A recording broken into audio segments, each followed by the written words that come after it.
श्री स्वामी चरित्रातील ही सत्य घटना ऐकून तुमचाही त्यांच्यावरील विश्वास दुप्पट होईल.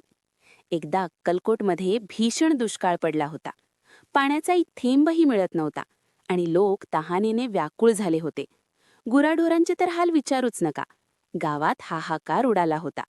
सर्व गावकरी एकत्र येऊन स्वामींच्या दरबारात आले आणि त्यांनी स्वामींना या संकटातून वाचवण्याची विनवणी केली. स्वामी शांतपणे ऐकत होते. त्यानंतर ते उठले आणि त्यांनी आपल्या हातातील दंड जमिनीवर जोरात आपटला. त्यांनी आकाशाकडे पाहत मेघराजाला आज्ञा दिली, "अरे, माझ्या लेकरांना पाणी दे." आणि काय आश्चर्य! काही क्षणांतच आकाशात काळे भोर ढग जमा झाले आणि मुसळधार पाऊस सुरू झाला. कोरड्या पडलेल्या नद्या आणि विहिरी पाण्याने भरून गेल्या.